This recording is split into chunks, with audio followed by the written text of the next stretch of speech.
Hello everyone, आज के इस वीडियो में हम बात करेंगे स्पिरिट कैप के बारे में। स्पिरिट कैप भी एक गोथिक स्पिरिट है। इनके बारे में द लेसर की ऑफ सोलोमन में लिखा गया है। इन्हें बुक के हिसाब से जो डिस्क्राइब किया है वो डिस्क्राइब किया है as a prince of a hell और president of a hell. Old text के अकॉर्डिंग इनको डीमन लेबल किया गया है, बट स्पिरिट कैप जैसे स्पिरिट को चर्च और अथॉरिटी के द्वारा डीमन लेबल दिया जाता है क्योंकि ये इंडिपेंडेंट थिंकिंग, क्वेश्चनिंग और इनर विजडम रिप्रेजेंट करती हैं।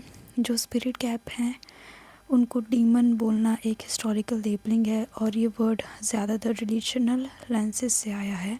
स्पिरिट कैप हो या फिर और कोई डार्क एंटिटीज़ हों,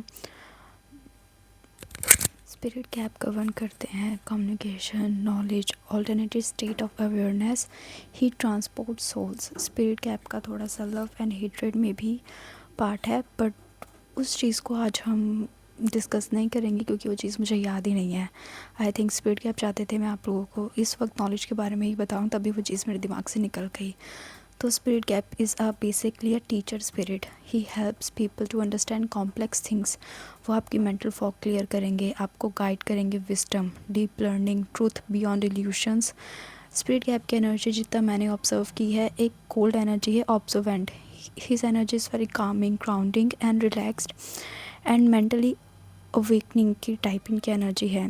ये कोई ड्रामेटिक सिग्नल्स नहीं देते आपको, और ऐसा नहीं है कि आपको बहुत ज़्यादा एकदम से हीट वेव फील होगी। इनकी एनर्जी एक कोल्ड ऑब्जर्वेंट टीचर की तरह है। जैसे एक टीचर बहुत ज़्यादा कोल्ड होता है बट वो हमें सिखाता है, ज़्यादा वो हमारे साथ फ्रेंडली या फ्रैंक नहीं होता, बट वो हर एक जो चीज़ करता है हमें सिखाने के लिए, हमारे अच्छे के लिए। स्पिरिट कैप की एनर्जी कुछ ऐसे ही है। Spirit cap basically hidden knowledge को सिम्बॉलिकली रिप्रेजेंट करते हैं।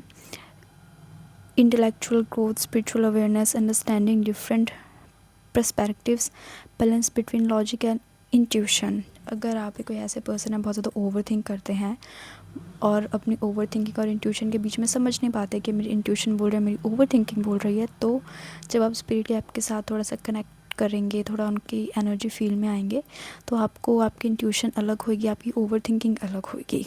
कभी कभी डिटैचमेंट भी फील हो सकती है आपको। आप एक न्यूट्रल वे में होके दोनों चीज़ों को सोचेंगे। अगर एक पॉजिटिव चीज़ है, एक नेगेटिव सोच है, आप किसी के साथ अपना ज़्यादा पक्ष नहीं रखेंगे, आप एक न्यूट्रल वे में थिंकिंग करना शुरू कर देंगे। आपको धीरे धीरे सीखने का मन होगा, आपके माइंड में क्लैरिटी आएगी, ओवर थिंकिंग कम होगी, आपकी थॉट्स क्लियर होंगे, दिमाग का जो शोर है वो आपका कम होगा। अब बात करते हैं हम स्पिरिट कैप की इंचेंट का। स्पिरिट कैप की इंचेंट है वो है डियान अनाया कैप ऑन का, डियान अनाया कैप ऑन का, डियान अनाया कैप ऑन का। आप इस इंचेंट को एक मंत्रा की तरह यूज़ कीजिए कि जब आपको अपना मन शांत करना हो, रिलैक्स करना हो, तब आपने ये इंचेंट 3 से 11 बार बोल ली। हमें ज़रूरी नहीं है कि हमें किसी स्पिरिट को इन्वोक करना है या किसी को ऑफरिंग्स देके ही रिझाना है, क्योंकि जो स्पिरिट कैप की एनर्जी है हम उसको इम्प्रेस नहीं कर सकते, या फिर मैं नहीं समझते कि हमें उनकी एनर्जी को इम्प्रेस करना है कोई लालच देके या किसी चीज़ के द्वारा। जब हमारे मन में खुद सीखने की इच्छा हो या फिर हमारे मन में रिस्पेक्ट हो न्यू लर्निंग को लेके, न्यू थिंग्स को लेके, हिडन नॉलेजेस को लेके, और हम उस चीज़ को बहुत ही ज़्यादा रिस्पेक्टेड वे में एंड कॉन्टीन्यूसली कर रहे हैं, स्पिरिट कैप के लिए वही एक ऑफरिंग है। आप उनको नॉलेज बेस्ड ऑफरिंग दे सकते हैं। जैसे आपने कोई न्यू टॉपिक सीखा, कोई न्यू लैंग्वेज सीखी, एंड आप स्पिरिट कैप को पब्लिकली भी ऑफरिंग, मतलब पब्लिकली जैसे होता है कमेंट्स में जाके या फिर अपना स्टेटस पे लगा के, ऐसे भी उनको ग्रेटिट्यूड शो कर सकते हैं। बात करते हैं कि आपने स्पिरिट कैप से कब कनेक्ट करना है। जब आपके दिमाग में बहुत ज़्यादा शोर हो, दिमाग भरा हुआ आपको कन्फ्यूजन से, आप तब इनके साथ कनेक्ट कर सकते हैं। जब पढ़ना, सीखना, समझना मुश्किल लग रहा हो, जब कम्युनिकेशन ब्लॉक हो, जब आंसर्स ढूंढ रहे हो आप, जब इमोशनली स्टेबल, ग्राउंडेड हो। स्पिरिट कैप की एनर्जी जैसा मैंने बताया बहुत ज़्यादा ग्राउंडेड, काम और स्टेबल है। अगर आप बहुत ज़्यादा इमोशनली अनअवेलेबल या इमोशनली वीक हैं, आपके बहुत ज़्यादा मूड स्विंग्स हो रहे हैं एंड आपका जो डेली रूटीन है वो थोड़ा डिस्टर्ब हो रखा है, आप स्पिरिट कैप से तब ना कनेक्ट करके अपने आपके एनर्जी पे थोड़ा वर्क करें और फिर स्पिरिट कैप के साथ कनेक्ट करें। So thank you so much for watching.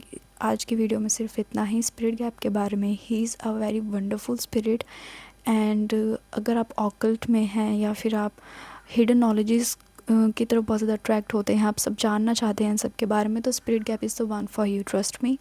मैंने खुद ये चीज़ देखी है कि मुझे जाननी होती थी बहुत सारी चीज़ें, बट अगर मैं सर्च करती थी, बेसिकली ये सब चीज़ें हमें इतनी ईज़िली नहीं मिलती हैं। ये सारी इनके बुक्स इजीली नहीं मिलती हैं, ऑनलाइन इतनी इन्फॉर्मेशन नहीं मिलती है, बट मुझे वो इन्फॉर्मेशन बहुत ज़्यादा इजीली मिलने लगी, मुझे बहुत ज़्यादा आसानी होने लगी वो चीज़ें समझने में। अगर स्पिरिट गैप चाहते हैं कि वो आप ये सब सीखें या आपका ज़रा सा भी हाथ है इस ऑकल्ट वगैरह में, तो आप इनके साथ कनेक्ट करके देखिए। इनकी एनर्जी बहुत ही ज़्यादा कामिंग है, आपको बहुत ज़्यादा ग्राउंडेड फील करवाएंगे एंड आप अपने आप में बहुत अच्छा महसूस करेंगे। So if you are feel the calling, so आप इनके साथ कनेक्ट कीजिए एंड आप कमेंट सेक्शन में ग्रेटिट्यूड शो कर सकते हैं।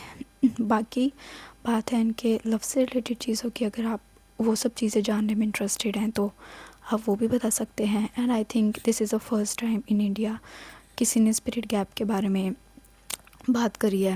एंड आई होप कि मैं जो द लेसर की ऑफ सोलोमन में जितने भी स्पिरिट्स हैं, जितने भी फॉलन एंजल्स हैं, मैं उनके बारे में आप सबको बताऊं एंड एक थोड़ा सा प्रोस्पेक्टिव आप सबका चेंज तो नहीं करना चाहती, बट हाँ एक न्यूट्रल वे में आप सब सोचने लगेंगे। So thank you so much for watching.